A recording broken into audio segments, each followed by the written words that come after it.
Jane Eyre by Charlotte Bronte. Chapter 28. 2 days are past. It is a summer evening.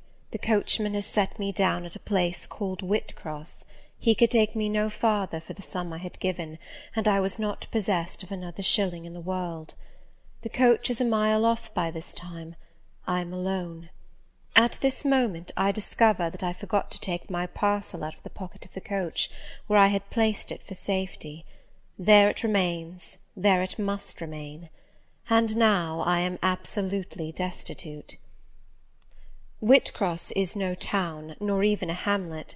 It is but a stone pillar set up where 4 roads meet, whitewashed, I suppose, to be more obvious at a distance and in darkness. 4 arms spring from its summit. The nearest town to which these point is, according to the inscription, distant 10 miles, the farthest above 20. From the well-known names of these towns I learn in what county I have lighted: a North Midland shire, dusk with moorland, ridged with mountain. This I see. There are great moors behind and on each hand of me. There are waves of mountains far beyond that deep valley at my feet. The population here must be thin, and I see no passengers on these roads. They stretch out east, west, north, and south, white, broad, lonely.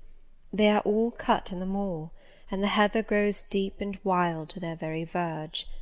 Yet a chance traveller might pass by, and I wish no eye to see me now. Strangers would wonder what I am doing, lingering here at the sign-post, evidently objectless and lost. I might be questioned. I could give no answer but what would sound incredible and excite suspicion. Not a tie holds me to human society at this moment. Not a charm or hope calls me where my fellow creatures are. None that saw me would have a kind thought or a good wish for me. I have no relative but the universal mother, Nature. I will seek her breast and ask repose. I struck straight into the heath. I held on to a hollow I saw deeply furrowing the brown moor-side. I waded knee-deep in its dark growth. I turned with its turnings, and finding a moss-blackened granite crag in a hidden angle, I sat down under it.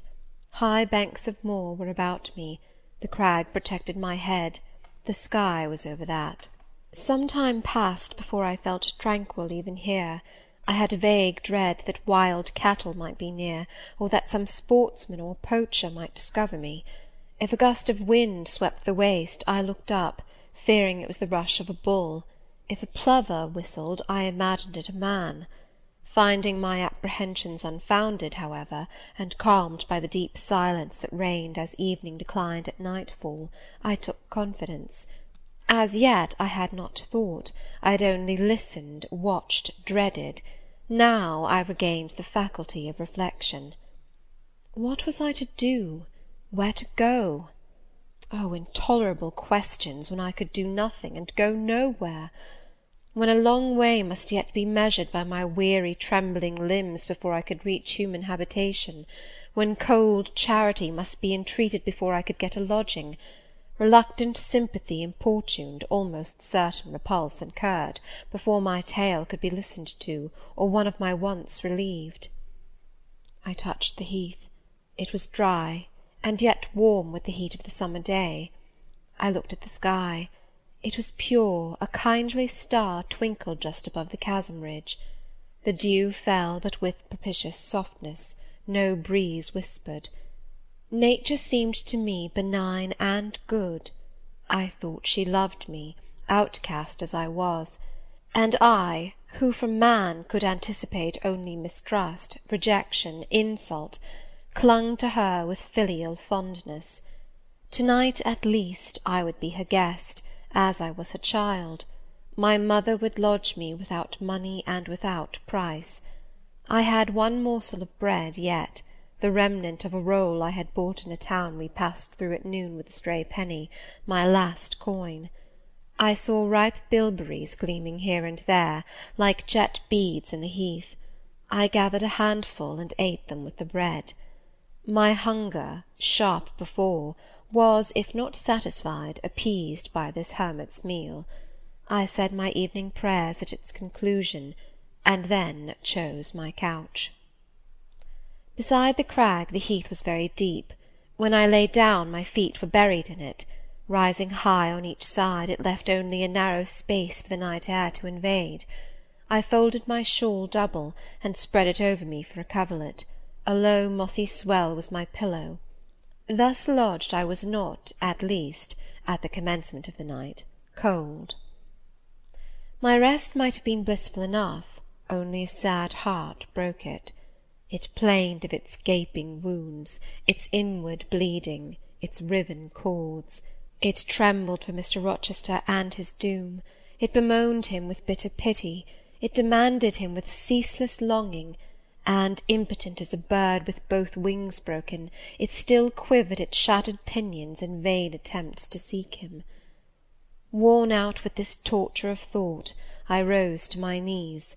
Night was come, and her planets were risen, a safe, still night, too serene for the companionship of fear.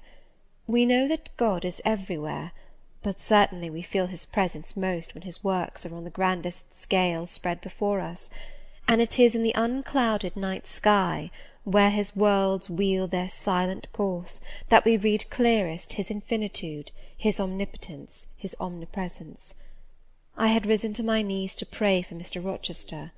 Looking up, I, with tear-dimmed eyes, saw the mighty Milky Way. Remembering what it was, what countless systems there swept space like a soft trace of light, I felt the might and strength of God. Sure was I of his efficiency to save what he had made. Convinced I grew that neither earth should perish, nor one of the souls it treasured. I turned my prayer to thanksgiving. The source of life was also the Saviour of spirits. Mr. Rochester was safe, he was God's, and by God would he be guarded. I again nestled to the breast of the hill, and ere long in sleep forgot sorrow. But next day want came to me pale and bare. Long after the little birds had left their nests, long after bees had come in the sweet prime of day to gather the heath honey before the dew was dried, when the long morning shadows were curtailed, and the sun filled earth and sky, I got up, and I looked round me. What a still, hot, perfect day! What a golden desert this spreading moor! Everywhere sunshine. I wished I could live in it and on it. I saw a lizard run over the crag. I saw a bee busy among the sweet bilberries. I would fain at the moment have become bee or lizard, that I might have found fitting nutriment, permanent shelter here. But I was a human being, and had a human being's wants. I must not linger where there was nothing to supply them. I rose. I looked back at the bed I had left. Hopeless of the future, I wished but this, that my Maker had that night thought good to require my soul of me while I slept, and that this weary frame, absolved by death from further conflict with fate, had now but to decay quietly, and mingle in peace with the soil of this wilderness. Life, however, was yet in my possession, with all its requirements and pains and responsibilities. The burden must be carried, the want provided for, the suffering endured, the responsibility fulfilled. I set out. Whitcross regained, I followed a road which led from the sun, now fervent and high. By no other circumstance had I will to decide my choice. I walked a long time, and when I thought I had nearly done enough, and might conscientiously yield to the fatigue that had almost overpowered me, might relax this forced action, and sitting down on a stone I saw near, submit resistlessly to the apathy that clogged heart and limb, I heard a bell chime, a church bell. I turned in the direction of the sound, and there, amongst the romantic hills, whose changes and aspect I had ceased to note an hour ago, I saw a hamlet and a spire. All the valley at my right hand was full of pasture fields, and cornfields, and wood, and a glittering stream ran zigzag through the varied shades of green, the mellowing grain, the sombre woodland, the clear and sunny lea.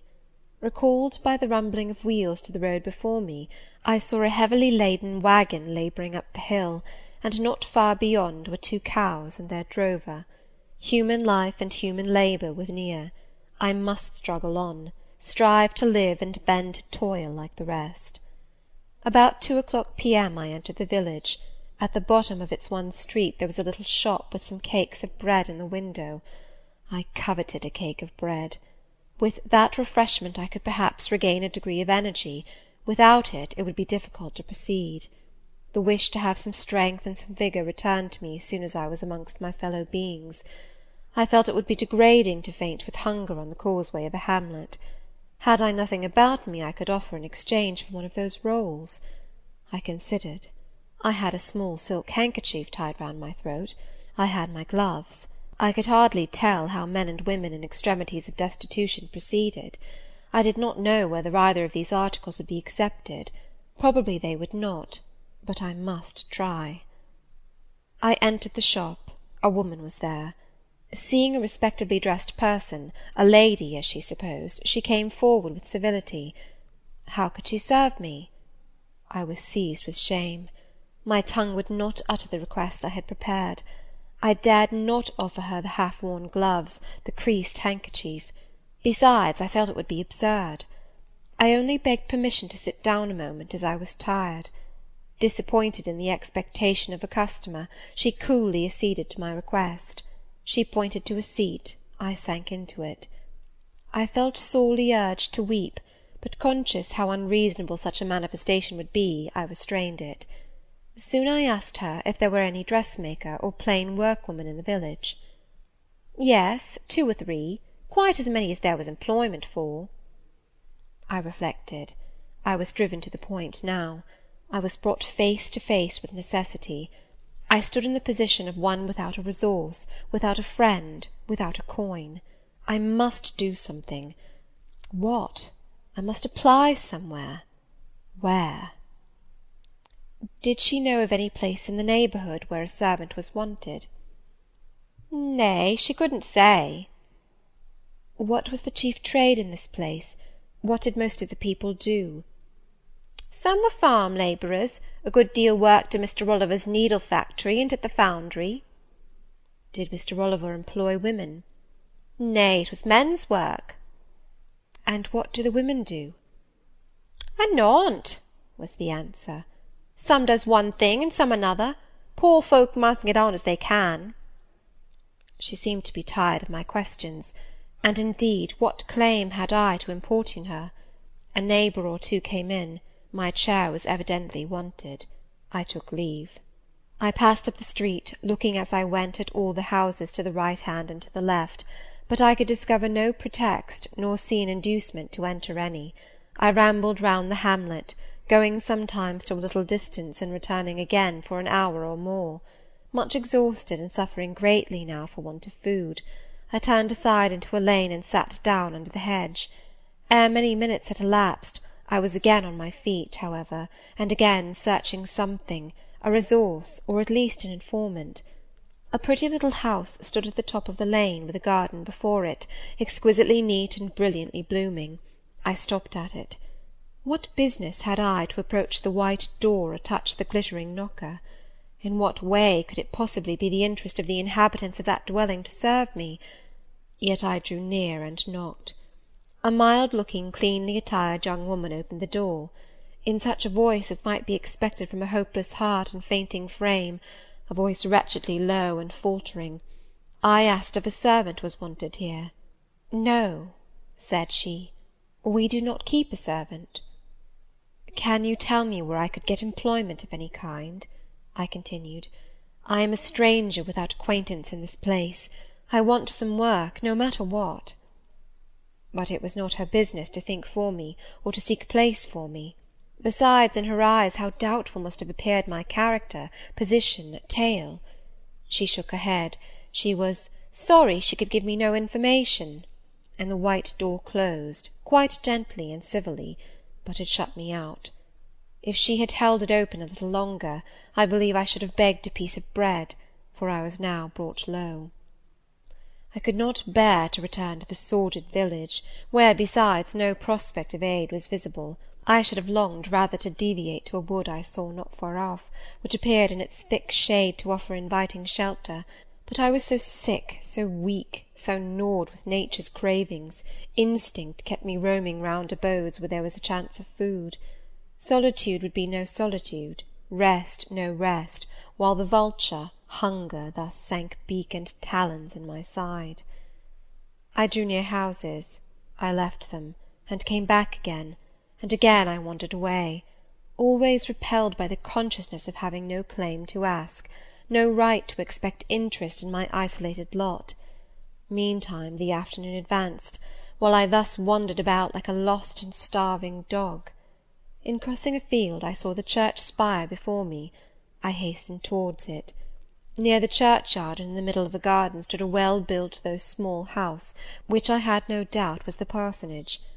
I remembered that strangers who arrive at a place where they have no friends, and who want employment, sometimes apply to the clergyman for introduction and aid.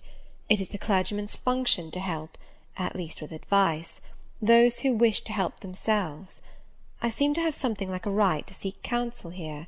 Renewing then my courage, and gathering my feeble remains of strength, I pushed on. I reached the house, and knocked at the kitchen door. An old woman opened. I asked, was this the parsonage? Yes. Was the clergyman in? No. Would he be in soon? No, he was gone from home. To a distance? Not so far, happen 3 mile. He'd been called away by the sudden death of his father. He was at Marsh End now, and would very likely stay there a fortnight longer. Was there any lady of the house? Nay, there was naught but her, and she was housekeeper. And of her, reader, I could not bear to ask the relief for want of which I was sinking. I could not yet beg, and again I crawled away. Once more I took off my handkerchief. Once more I thought of the cakes of bread in the little shop. Oh, for but a crust, for but one mouthful to allay the pang of famine! Instinctively I turned my face again to the village. I found the shop again, and I went in, and though others were there besides the woman, I ventured the request, would she give me a roll for this handkerchief? She looked at me with evident suspicion. Nay, she never sold stuff that way. Almost desperate, I asked for half a cake. She again refused. How could she tell where I had got the handkerchief? She said. Would she take my gloves? No. What could she do with them? Reader, it is not pleasant to dwell on these details.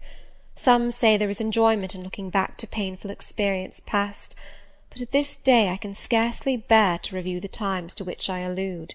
The moral degradation, blent with the physical suffering, form too distressing a recollection ever to be willingly dwelt on. I blamed none of those who repulsed me. I felt it was what was to be expected, and what could not be helped. An ordinary beggar is frequently an object of suspicion, a well-dressed beggar inevitably so. To be sure, what I begged was employment, but whose business was it to provide me with employment? Not certainly that of persons who saw me then for the first time, and who knew nothing about my character. And as to the woman who would not take my handkerchief in exchange for her bread, why, she was right, if the offer appeared to her sinister, or the exchange unprofitable. Let me condense now. I am sick of the subject. A little before dark I passed a farmhouse, at the open door of which the farmer was sitting, eating his supper of bread and cheese. I stopped and said, "Will you give me a piece of bread? For I am very hungry." He cast on me a glance of surprise, but without answering he cut a thick slice from his loaf and gave it to me. I imagine he did not think I was a beggar, but only an eccentric sort of lady who had taken a fancy to his brown loaf. As soon as I was out of sight of his house, I sat down and ate it. I could not hope to get a lodging under a roof, and sought it in the wood I have before alluded to. But my night was wretched, my rest broken. The ground was damp, the air cold. Besides, intruders passed near me more than once, and I had again and again to change my quarters. No sense of safety or tranquillity befriended me. Towards morning it rained. The whole of the following day was wet. Do not ask me, reader, to give a minute account of that day. As before I sought work, as before I was repulsed, as before I starved. But once did food pass my lips. At the door of a cottage I saw a little girl about to throw a mess of cold porridge into a pig trough.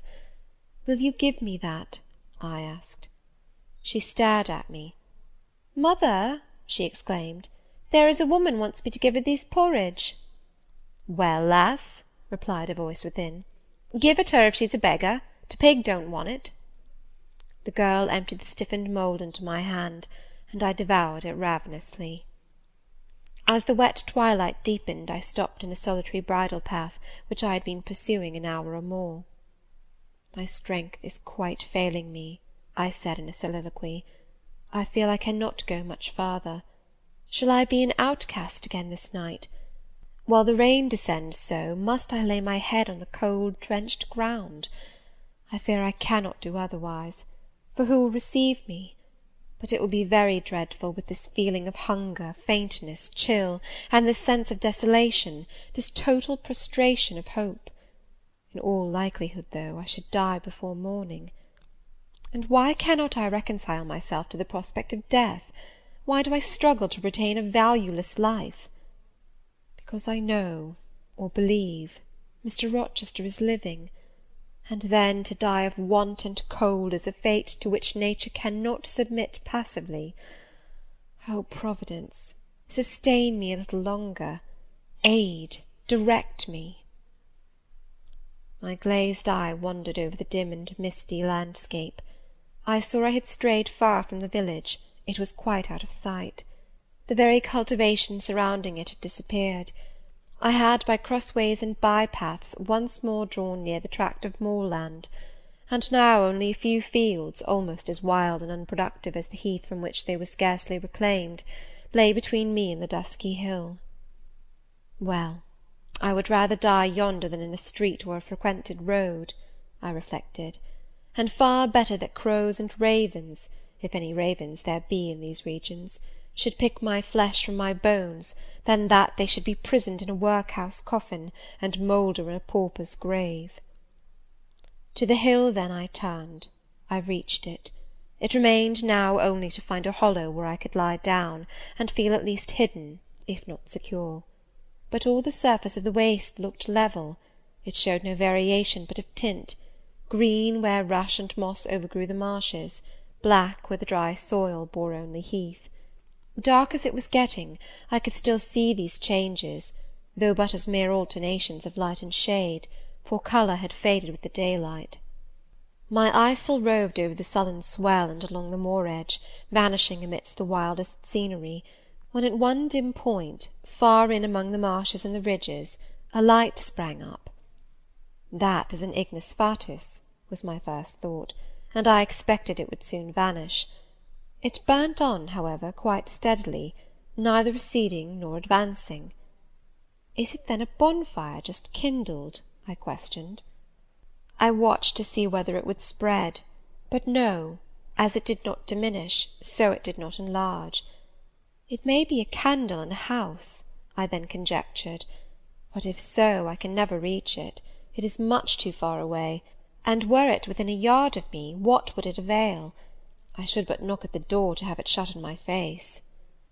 And I sank down where I stood, and hid my face against the ground. I lay still a while.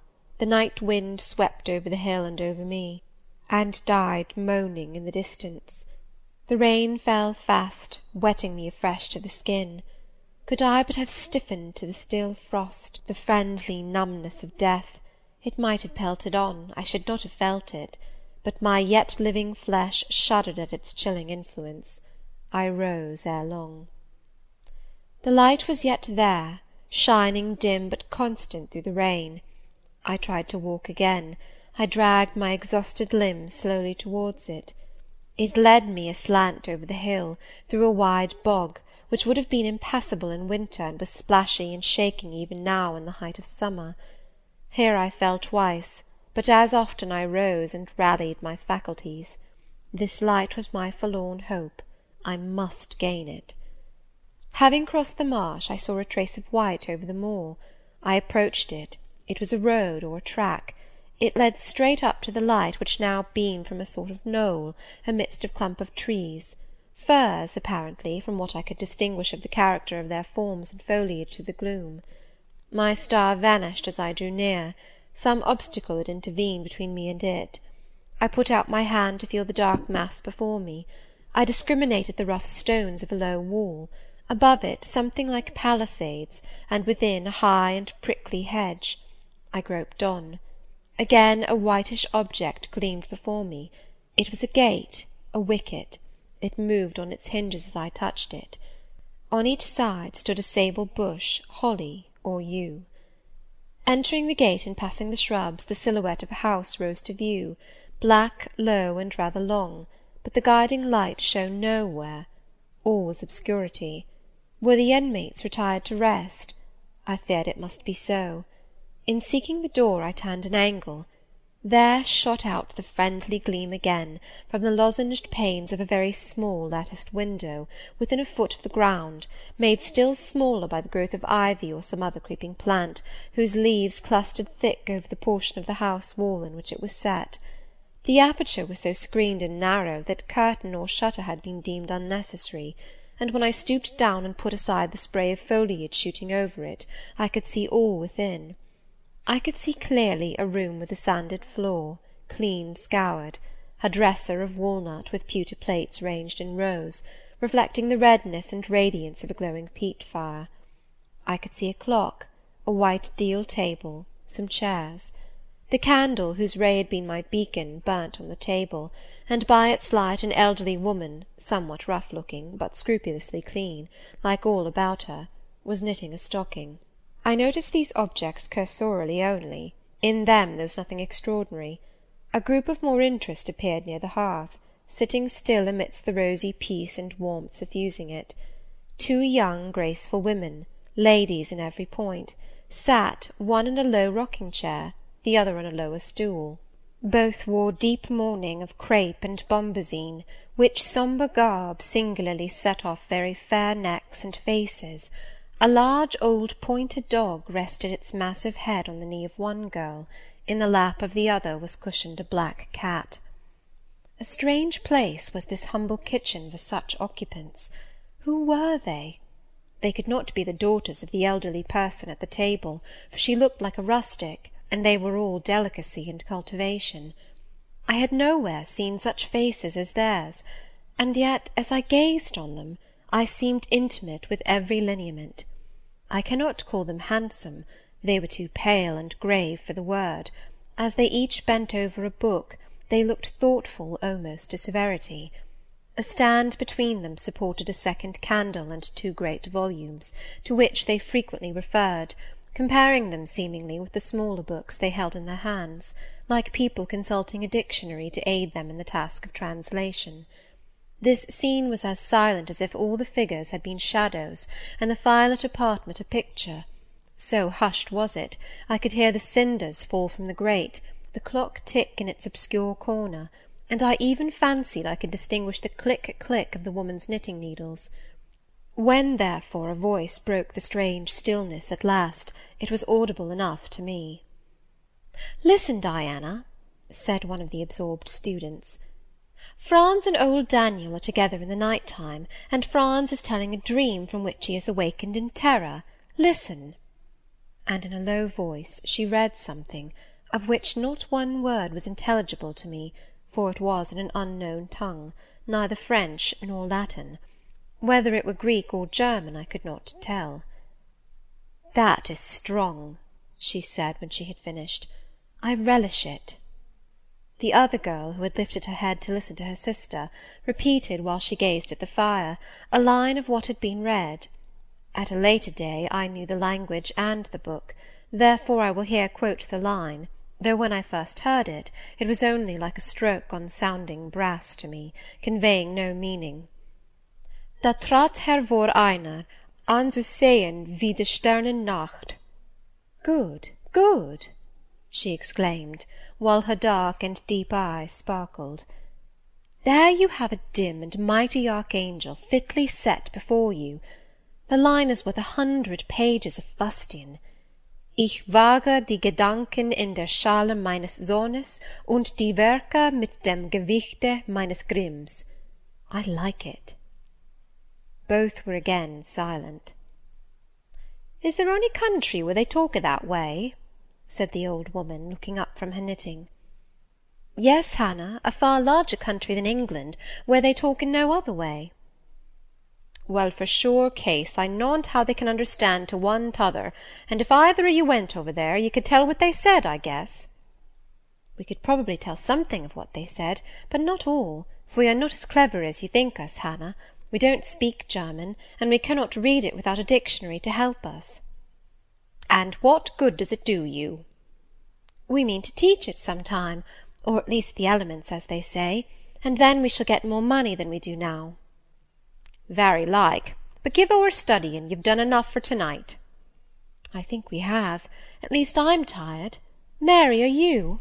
"Mortally.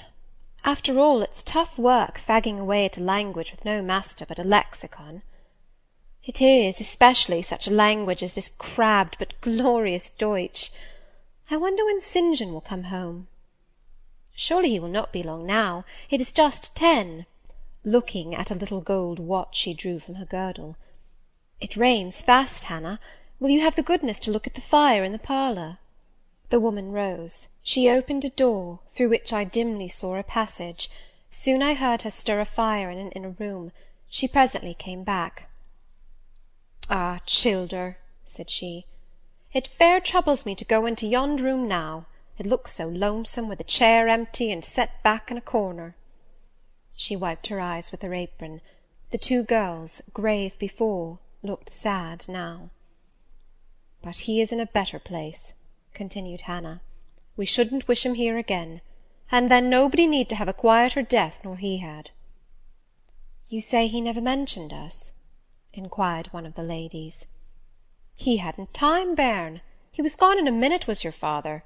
He had been a bit ailing like the day before, but not to signify, and when Mr. St. John asked if he would like either of you to be sent for, he fair laughed at him.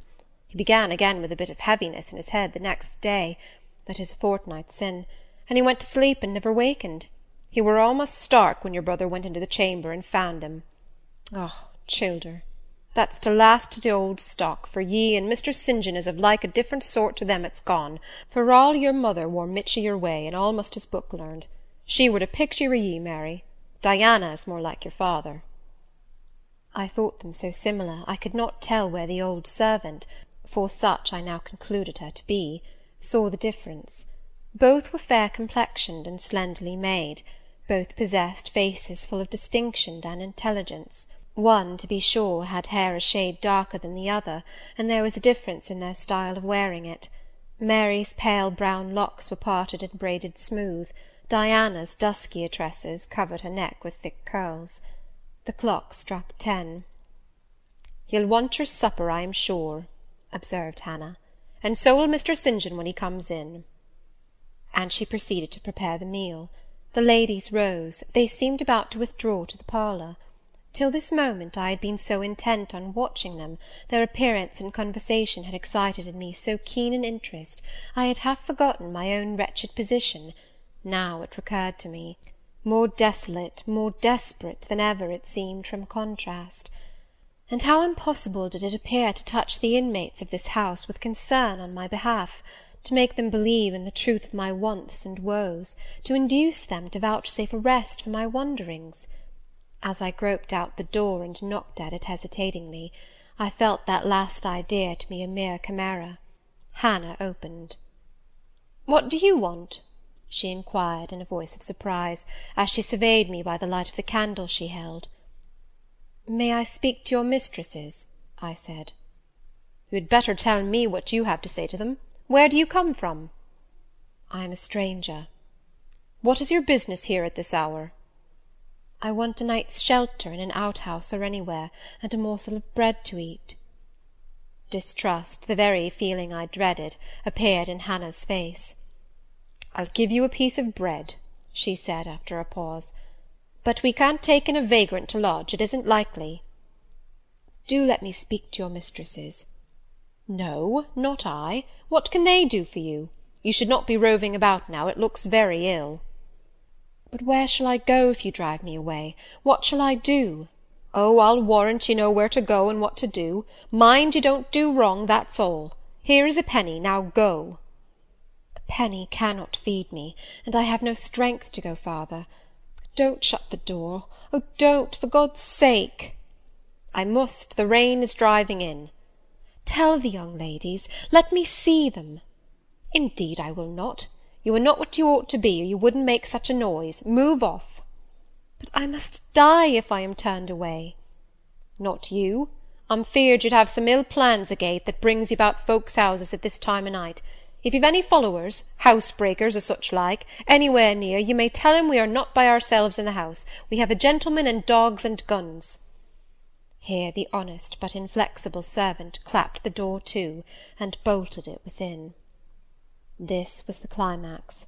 A pang of exquisite suffering, a throe of true despair, rent and heaved my heart. Worn out indeed I was. Not another step could I stir. I sank on the wet door-step. I groaned, I wrung my hands, I wept in utter anguish.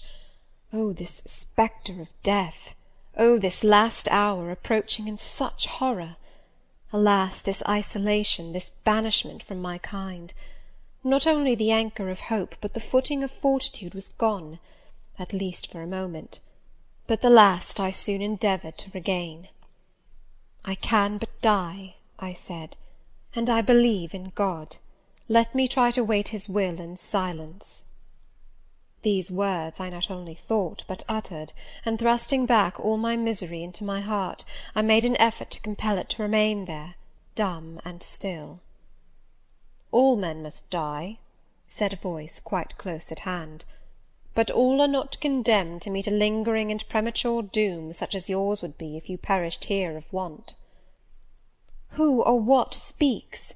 I asked, terrified at the unexpected sound, and incapable now of deriving from any occurrence a hope of aid.